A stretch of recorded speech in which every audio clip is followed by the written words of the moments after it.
పంచాది ఇది గవర్నమెంట్, ఇదంతా గుడికి సంబంధించిన భూమి. ఇది ఇక్కడ ఒక గుడి, చిన్న గుడి, ఎల్లమ్మ గుడి. ఆ పైనేమో పైన ఇది చుట్టి గుడి మొత్తము గుడికి సంబంధించిన జాగానే. ఈ గుడికి డెవలప్ కోసం పెడితే గుడి పక్క ఉంటే అన్ని కబ్జాలు అయిపోతున్నాయి. ఇక ఆరే అయితే ఫోన్ లిఫ్ట్ చేస్తాడు. నేను కిందికి వెళ్ళి మొత్తం చూపెట్టు.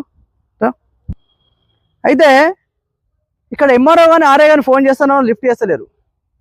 ఏం లేదన్నా కానీ ఒక 15 లక్షలు 20 లక్షలకి ఇట్లా అమ్ముతారు, చిన్న చిన్న రూములు చేసుకుని అమ్ముతారు. కొన్నోడు మాత్రం బాలైపోతాడు. దీనికి ఏ పేపర్లు ఉన్నాయి? దీని వెనుక ఉండి బడబాబులు నడిపిస్తున్నారు. బడబాబులు అని ఏంది మరి జరుగుతున్నాయి, అది కూడా సమాచారం వచ్చింది. కేకే న్యూస్ టీం ప్రతి ఒక్కరు లాగుతుంది ఏమేమి జరుగుతుంది. ఇట్లా 12 డివిజన్ కానీ 13 డివిజన్ కానీ ఏమో ఏ కబ్జాలు కానీ అన్యాయంగా కట్టుడు కానీ లేకపోతే భూ కబ్జాలు కానీ గవర్నమెంట్ భూములు కానీ ఈ రకంగా చేస్తుంటే మేము తీసి బయట పెడుతూనే ఉన్నాం. అవి జరుగుతూనే ఉన్నాయి, అయితేనే ఉన్నాయి. ఇది పరిస్థితి, ఇటువంటి పరిస్థితి. అది మీకు చూపెట్టు జరుగుతుంది. ఈ రకంగా నైటే శనివారం ఆధారం అయితే కథం గోలీ ఎంత సాఫ్ అయిపోతుంది. ఎంత చూపెట్టండి ఎంత సాఫ్ అయిపోతుంది. ఇంట్లో అక్కడ వరకు అక్కడ వరకు దాదాపు 10-20 రూమ్లు అయితే కావచ్చు, 60-60 గజాలు.